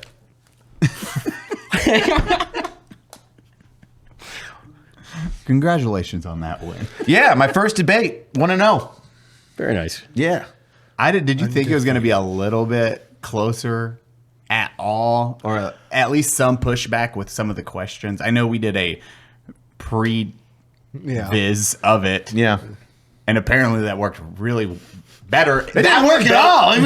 But that way, none of their points. Yeah, it was still better than anything that happened and actually discussed. People were saying that in the comments. They're like, wow, your prep really helped you. I'm like, my prep did nothing. I sat there and shut up for most of it and made faces. The prep did nothing. It's like prep for D-Day, where you're like, okay, we're defending the beach. We got the people here. We got landmines set up. Okay, we got everything. This is the way we're going to run this. And then as soon as they drop the fucking ramps, they all drown. You're like, well, I feel like I think we trained. I feel like I exposed you to some concepts you weren't aware of that did get brought up. Yes. The private security thing did get brought up, but it was so fucking poorly articulated and stupid, you didn't even have to say anything. No. I just got to sit there and say, the greatest debate strategy for me was, tell me more about that. Please explore this. Because I think that was back when we were in Charleston, right? Like you had brought this up. You were going to do this debate. I think so. Did I? Yes, Charleston. Yeah. Well, it had been planned before. There's one of my faces. Yeah. That's my visual pain of him saying something dumb and me going, ah. It's just you trying not to turn into the Hulk the entire time. I'm already green. Look at my shirt. And I rep you boys because I wore a poncho shirt. Oh my Buttoned God. a little high. I couldn't let all the hamburger meat out. This fair. Is, I can't just like the comments. demasculate The comments in the video are brutal. There's over 7,500 comments on it, and so many of them, less than 1% are you can positive. Scroll and get 50 comments in a row of why is Michael Malice an asshole? Or like even people that are like, I'm a huge Michael Malice fan. I've never seen him act this bad, or I've never seen him perform this poorly, or I'm a legitimate anarchist, and I'm disappointed this guy's the face of my movement. Like, people that are on his team that are like mad at how bad of a job he did. You also got to hang with my boy Alex Stein. Oh yeah, nice guy. Oh yeah, how was that? I did like you were like Alex. Yeah. Oh yeah, 20%. 20%. 20% at Alex. I think I said that. I might have actually said that. Do you remember? I remember. So Alex was originally on my boxing card. Oh, you were going to fight Alex Stein? No. He was fighting this other guy, Modine, who ended up, my God, what a fucking fight that would have been if Alex actually ended up fighting him, because the guy was a total pushover. Right? Oh, really? But the guy was, he was a Muslim, right? Mm-hmm. And so Alex is he's like, I just try to figure out how to fuck with him. Like, I want to figure out, like, oh, how do we ramp up the press conference kind of thing? Because, you know, me and the guy that I fought, we had no fucking problem with each other. So we didn't fake any drama, any beef or anything. He's, you know, Alex is a performer. Like, he's trying to like go above and beyond, like be over the top. And I said, dude, you should throw turkey bacon at him. Yeah. In the press conference. Like it's real bacon. Yeah. But it's turkey bacon. And so he's like, oh, that's such a good idea. Like this. He told Modine's manager ahead of time. He's like, hey, just so you know, we're going to do this in the press conference. So you know, this is not actual pork. Like, we're not actually crossing any actual boundaries. Like, this is turkey. I'll show you the packaging. You know, I'm just doing this as a bit kind of thing. The people that run DAZN got so upset they pulled the fight. They were like, you're going to throw turkey bacon at our guy? No, it happened. Oh, no, they swore. So Modine and his team was like, oh, that's funny. They actually thought it was a funny bit. Mo had no clue. Oh, Mo didn't know. He didn't know. And then like went up and like tried to fight. And then, you know, he told him afterward, like, hey, you know, this was a bit, whatever. His team told him. They were both cool. They both still wanted to do the fight because DAZN is owned by so many Saudis that were actually offended. Oh, that even if it was a bit, they still pulled the fight. He never got to fight. Oh my God. They would have been so embarrassed if he lost too. Like he would have pork thrown at him and then he loses. That hashtag Philippines 2.0 round one. Modine ended up having a fight at one point, and if you watch him fight, it was embarrassing. It's like picking on the fat kid at school. It was bad. Ugh, but poor guy. Yeah, he did not train for a boxing match, and I think he got knocked out. Unlike those, he was so confident. I think he just quit. Yeah. Oh yeah. He got knocked down and then he got winded and then he just gave up. He didn't like, and he was so confident. Like he had that like, oh, I got all these gold chains, like that kind of thing going on, and it was humiliating. I do remember him saying he sparred twice going into that whole match. I was like, oh, buddy, you should have sparred way more. Now he's like, why? My trainer said it wasn't necessary. I was like, Your trainer lied. Fucked you. Are we sparring more? Yeah. Yes. Good. Of course. When? We can do it tomorrow. Okay. I'm down. I'd go buy a mouth guard. I got some. We just got to mold it. Oh, okay. New. Perfect. Yeah, brand new. They're in. Here's a bit of Eli's old mouth guards. It doesn't fit. Huh, weird. You're so chewy. There's something growing in mine. I thought they're universal.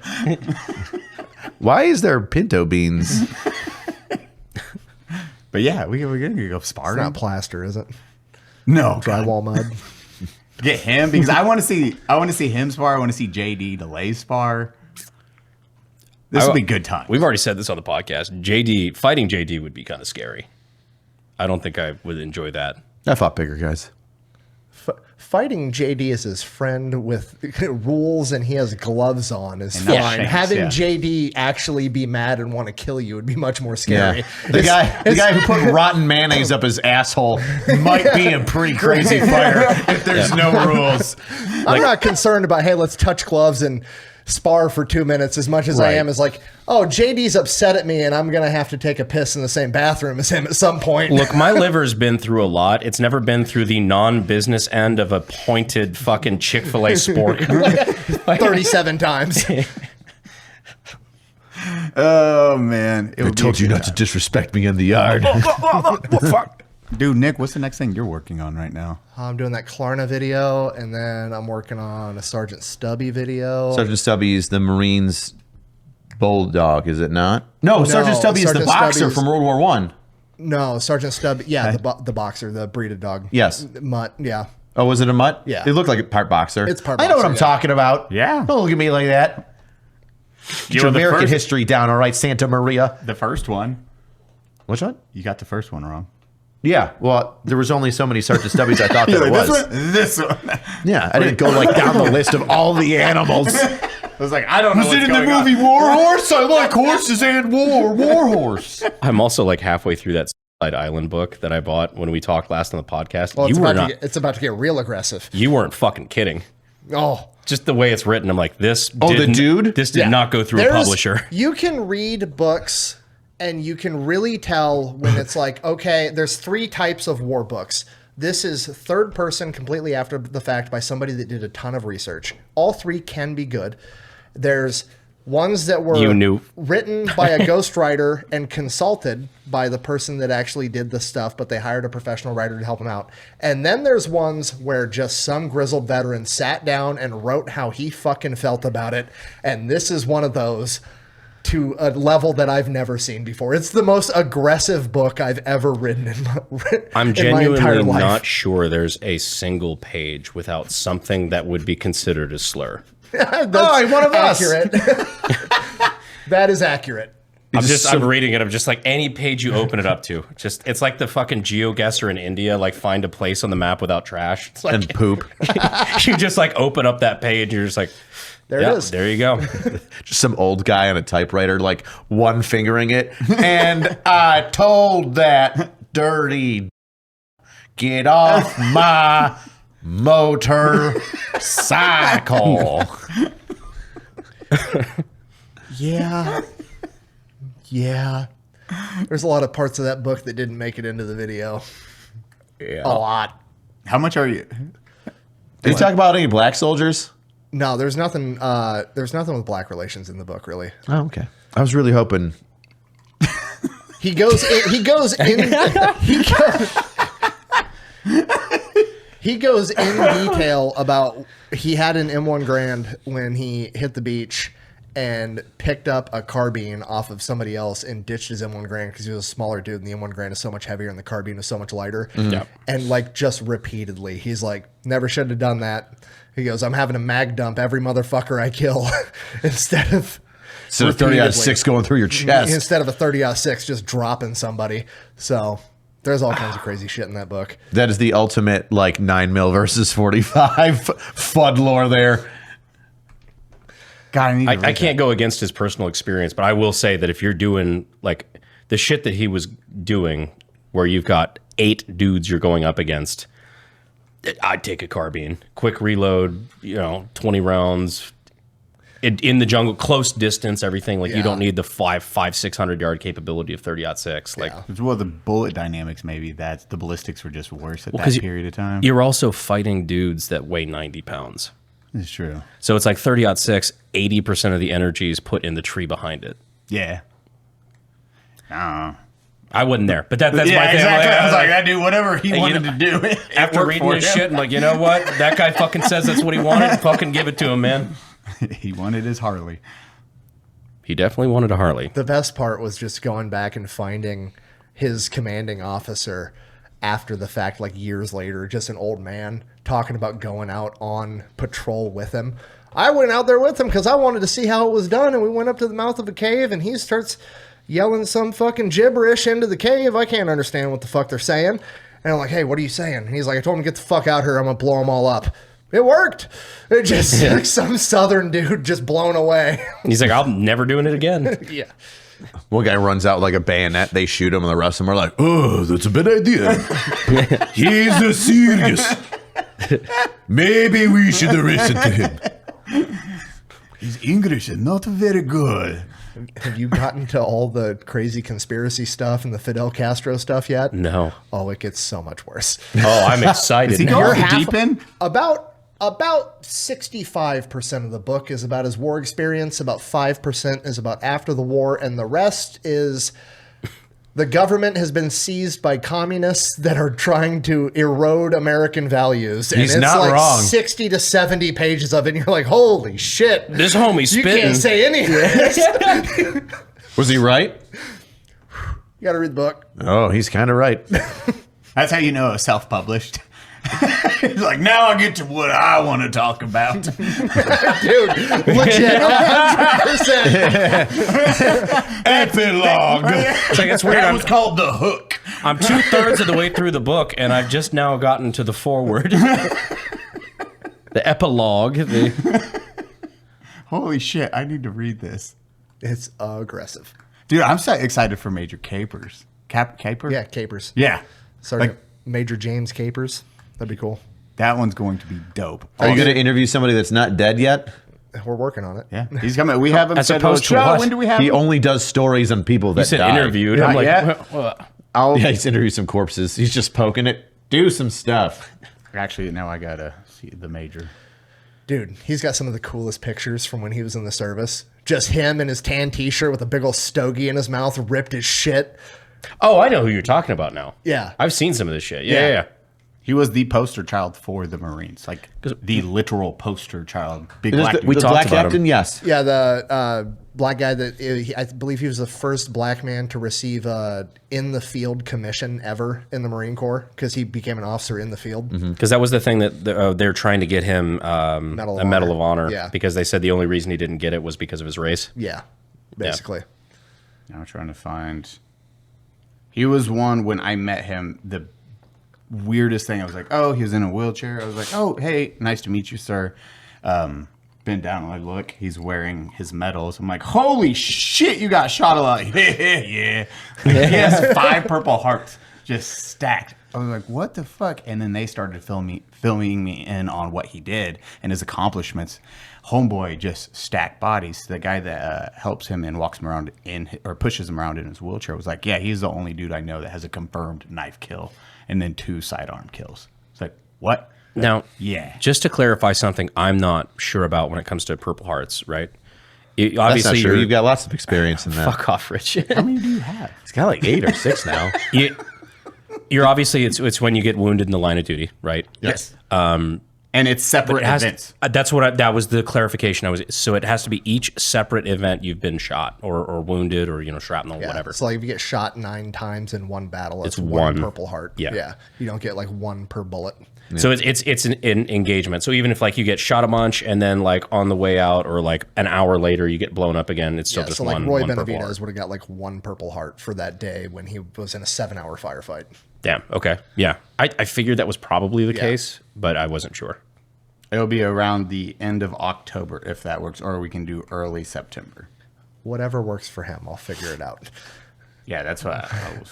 Exactly. I was Yeah. like, whatever this dude wants, we will work around his schedule because he is a fucking. That would be a very cool thing for you if you just did like your normal video, as if like you're just telling this Well, guy's that's the thing. story. I want to, but I need, like, if I'm going to do somebody that's alive, I need their permission to put the video out. So, like, For sure. I got to make my video. I got to have him watch it and be like, yes, that's good to go. And But I then I'll mean, do it. like what you normally do, like your whole normal video, and then like at the end, we're normally after the, all right, and best way to support the channel is go to fatelectrician.com, if you whack wanna- bang if out. you want to see me interview him, Well, no, just like where it normally cuts, like just your outro music, and you play like a little clip of the person. It just cuts to you in your studio with the guy. yeah. Doing the That'd be metal. cool. That'd be fucking. You know who else said he'd come on that I got a hold of? Who's that? Sammy Lee Davis. No shit. Yeah, he said he'd come on. No shit. So we got to schedule that. Sammy Lee Davis is the Medal of Honor recipient whose Medal of Honor citation, like when he earned the Medal of Honor, is what Forrest Gump was based on. Oh, yes. Yeah. So he'll be cool as shit to have on. How many Purple Hearts now? I got. You'd give him a Dr. Pepper. Oh, my A gosh. whole crate of Dr. Peppers. I'm looking more into this dude. I don't know. On the Sean Ryan show, that was one of his statements that he does make, and he was known for. I think Sean read it. He's like, "Hey, this is a statement you made. You got to kill them all." Because during his Vietnam or whenever, it was like, "Yeah, you just got to kill them all. It's the best thing you can do. Just kill all of them." It's like, okay, that's what the fuck. And then he has I do believe he has a PTSD movement in that show because he goes like, ah. Sean's like, "Hey, you good? You good?" He's like, "Hey, sorry." Walks back on Sean. Sean's like, "What the Viet Cong are all around me. He was like a moment, a full-on moment telling a war story. He's like, so there, what?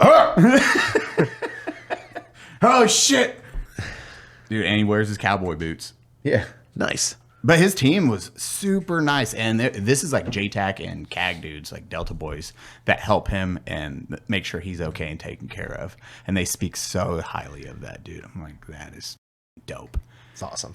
Yeah, yeah. And then it was him, and then there was like 3 or 4 Medal of Honor recipients there, all just old as shit, but the old ones, the older ones. Oh no, they're all just old as shit. I mean, a majority are old. Pooping in their diapers, getting pushed around by guys in wheelchairs. Fucking boomers. Greatest generation, my ass. Sucking up Social Security like a bunch of commies that they fought. What's that? We should do chess boxing. I've seen that. So 1 minute boxing, or 1 minute chess, 1 minute boxing, Yeah. or is it 1 round? I always forget. I A don't know. round's a long I think it's time. round to round. I think it's 2 minutes or whatever. That makes Either sense. way, we should do it. We should do checkers. I just don't want to play Eli. I'll play anybody else. Playing chess against Eli is fucking stupid. Well, that's because I'm It's retarded dumb. and I started. I know. I've been in your office. There's 2 books. It's anime and how chess strategy are the 2 books in your fucking office. And then I come here the next day. You're like, oh, do you want to play chess? I'm like, fuck, here we go. You're good at chess and boxing. It's fucking annoying. I like to do both of these things. I don't mind I like chess. I can think 10 moves ahead, but you're like reading strategies and shit. So it's like I go to like, oh, I move a pawn, and Eli's like, you're playing the fucking South African butt trumpet strategy, huh? And you've got all the weird fucking terms and shit I don't know. And I'm like, this isn't good at I all. move my pawn back. I'm not playing that strategy. No, you're playing the tuba. It's a different strategy. If you play the South African butt trumpet, I'm just going to counter you with the fucking Dutchman's cum sock. It's not like you're saying words, Eli. It doesn't make any fucking sense. Man, now I know why everybody was watching the Queen's Gambit show. This sounds hot. We can definitely do that. Chess people are a bunch of whores.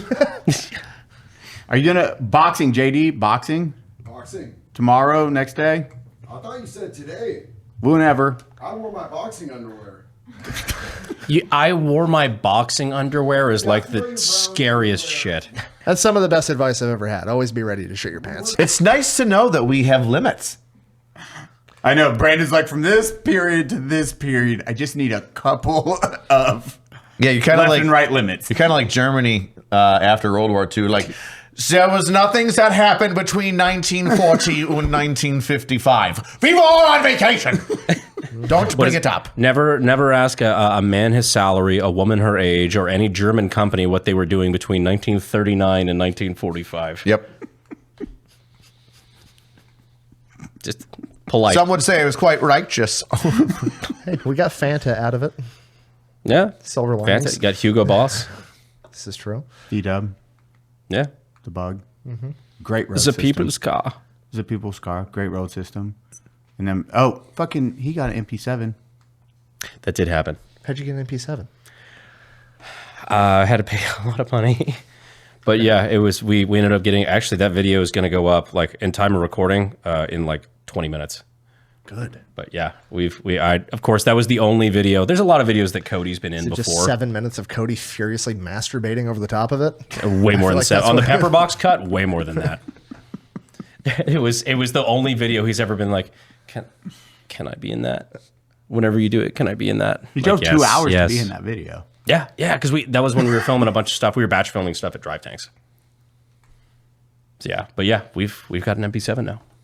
I say we, like we're all just like a collective, but we've got an MP7. I'm so excited. Yeah, we didn't do that. I don't know what we've discussed in the last. These episodes are all just like piled together because we have to prep for the live shows. So it's like episode. And then you run out of shit to talk about, or you forget, especially in my case, just forget what we talked about. What are your other videos coming up, Brandon? We've got the... Any reaction videos to online shenanigans? Probably soon. Nice. We've got the Lewis video. The Lewis gun, actually. So this is actually really cool. Yes. So the Lewis machine gun, right? Mm-hmm. Is that the one that was stamped by the British for World War II because it didn't have anything? That was so that you're probably thinking of the Sten submachine gun. I'm thinking of the Sten. So the Lewis is the thing that looks like the old flying saucer. Yeah, the saucer, the pan mag, machine the gun. DP, the carousel, like the carousel projector. Oh, the one with the big water-cooled barrel? Yes. Okay. So that right there, something I learned about it that I did not know, because I always thought that that's a British machine gun, right? Did the Germans make that too? It was made by an American. That's actually something that we did. What? And that the British were the ones who adopted it. Nice. Who? Who made it? What American? Lewis. But the thing that was crazy is that was actually developed in 1914, or excuse me, it was designed in 1911. So at the same time as the fucking Colt handgun, the Browning, the 1911. It was designed by Samuel McLean and Isaac Newton Lewis, which God knows that man was going to be a scientist no matter what, an engineer. But yeah, it was adopted predominantly by the British, but the one that I have is an American. It was an American one in 30-06 instead of 303 Brit. So that would be like one of the earlier models that was made. Am I correct in that? Or I think I'm not 100% sure because they did have some. Obviously, Americans did produce them and field them to some degree. But I fucking love it. Like it's actually probably one of the most pleasant shooting light machine guns I've ever fired. It's got like a 47 round, magazine, whatever. The entire thing. There's no spring in the magazine whatsoever. Is it just pressure? It's entirely mechanical. So the functioning of the gun is what's advancing the magazine and rotating it. It's really cool. Belts are better, but that's cool. Is it a bitch? Yeah, no, I mean objectively for a machine gun, yes. Is it a bitch to load and unload because of that? Not really. Do you just open up the dinner plate essentially? It's totally exposed. If you flip it over, it's completely open. And then do you just drop the rounds in? Yep. So the magazine is fixed. You open it up and then drop the rounds in and close the magazine. No, well, you flip it over. You can take the pan magazines out, and so you can have like 4 or 5 on your person and just shove them in. And just 2 pan magazines over your boobies. Obligatory. Buh. Are you going to talk about how the British used to bake tea in it? Buh. Yeah, actually, so on the Maxim it was. What, really? No. I thought that was a thing with the Maxim machine gun. Because it's water There's cooled. so much asbestos and shit in that. I'm not saying nobody did it. I'm just saying if they did, they're dumb. So yes, I'm confused. Water. There was what a are you talking thing about right where now? water-cooled machine guns. You've got the big water sleeve around the barrel. Yep. So it's like internet lore that the British, because they fucking love tea so much, would fire the machine gun a bunch and then use the hot water to make tea. yes, Yes, I've heard that one. That's how their So- teeth got like that. that and genetics. Yes. That and spending a few hundred years on a fucking island. On the Maxim machine gun though, the one of the biggest reasons why they couldn't do that is I think it was arsenic. It was something that the paint that they were Maybe using. I'm getting asbestos and arsenic mixed up. I think it was either the paint or something that they were using for the lining. Actually, it was arsenic in the water, which is why, again, not saying nobody didn't do it, but Wouldn't they do that though? At that time, they did not know about that. You have the same individuals they've like the known about- match picks, they've the known about- match ladies. Arsenic for a long time. the match ladies. Before red phosphorus, it was white phosphorus they used on matches. But when you were making them, part of the process was like you would lick it, and that's why they would have cancer start forming in their jaws, and then it would just fall through. And it was a huge problem until red phosphorus came out. Let me get the exact. Yeah, licking red phosphorus is Match. much better. Oh well, when you They see couldn't just how get a it damp was, rag and be like, dip. match ladies. There's all kinds of shit like that, though. I mean, that's where the term Mad Hatter comes from. There was irradiated material girls that were like doing watch hands and shit. Yeah, the There's all kinds of tritium stuff or like whatever that, the fuck yeah. it was. What's the yeah. Mad Hatter thing? The term Mad Hatter comes from back in the day. You would use mercury to make those fancy top hats, and people that worked in a hat factory were exposed to so much mercury for so long they would literally go insane, and that's why the phrase Mad Hatter exists. Oh, that's cool. But for the Lewis machine gun, oh Damn. my god, It was dear white God. phosphorus. Yeah, It was. that looks So- like Yeah, so red phosphorus took Who? over. What a nobody. Wow, that smile is just a bunch of jagged teeth. It looks like somebody took a beer bottle and smashed it across their own face and then made it teeth. Match Just shark like ladies. someone I know. But funny enough, on the Lewis machine gun, that's actually not a problem with the water or anything like that because the Lewis machine gun's air cooled. oh, okay, So there's no water in it. It's just like a weird, like it's like a radiator fin. It's bizarre. that's kind of cool though. It's really kind of neat. Did either use That's where the term run and gun comes from. No, I'm just kidding. did the British make it water cooled? So you're thinking of like the early 1919s or the Maxims or stuff like that, where they did have that water cooling shroud on it. And the Lewis machine gun looks like it has a water cooling shroud, but it's actually like a radiator, like a heat heat fins. I don't know. It's hard to say. We went to when me and Ethan for filming Habitually Fat went to the Air Defense Museum. They had early Browning 50 cals that were used for air defense between like World War I and World War II, and they had a water cooling shroud on It's a them. heat sink. Literally a heat sink to dis. Oh, that's cool. Yeah, sorry. So the Browning had this big water cooling shroud on it on like a tripod, and then there was these boxes and hoses, and some dude was sitting there cranking the box, and it was cycling fresh water through the water shroud on a 50 cal for air defense. I thought that was cool as shit. Dear God. Why did they take away the water cooling shroud? So at what point were we like, hey, this is not necessary. We can just keep it air cooled and then do barrel swaps. So barrel swaps came a little bit later because barrel swaps, I'm not going to say it's hard to do, but it's harder to do, right? And then you have to, you've got all these barrels that you've got to provide and everything like that. So like the MG, for example, the MG34, or excuse me, the MG42, you've got like the very quick, like you just palm the side of the gun and then the barrel wedges out the side and you can easily drop it and then throw another barrel in, wedge it back in, you quick barrel change. That technology took a while. Because before you had a very fixed barrel on a lot of stuff like that. So why do you say very fixed like that? Like, was it like tacked in place? Like you didn't change the barrel. Like that was just it wasn't like an AR-15 even where you could just like, oh yeah, you got a barrel extension, whatever. Like it was. I mean, in retrospect, it's just like, it's almost like a manufacturing issue because then you have to manufacture shit with such good tolerances that you can actually have a modular gun as opposed like 1911s are all hand finished. Like you can't swap out parts all willy nilly with 1911s because like that part was finished for that fucking gun. So the manufacturing process has to be so advanced that we can spit out a barrel or whatever within this narrow spec to be able to hot swap parts out. Because you run into a problem with headspace, where headspace, if you're off by even just thousandths of an inch, right? Anyone that's fired a fucking 50 cal, know about headspace. They don't need headspace and timing anymore. I know, that's fucking wild. But even that, the ability to time your barrels on the M2 was fucking rad because John Moses Browning was a magic Mormon. You have like the guy just. Oh my God, so much stuff in modern firearm technology is because of that one person. Like he was fucking fantastic. I got to go to his museum and really? His little house. Yeah, his first shop. Yeah. But like that is something, even the ability to time your barrel is something that's really fucking cool. A lot of the early stuff did not have that because you're talking about if it's thousandths of an inch off, your gun explodes. Machine guns have a little bit looser tolerances on things like that, but it'll still run like shit or just, detonate. And that's just never good. Yeah, 50 cal is just like, I mean, you probably headspacing. No shit. He's a medic. Oh yeah, I wasn't sure in basic if they made you do that. No. Yeah, I think there was like the one day where it's like, here's a saw, here's a 240, here's a 50 cal, shoot them. I mean, I've got to shoot saws and 240s just because I was attached to the infantry, but like very rarely was anybody doing live fires with 50 cals.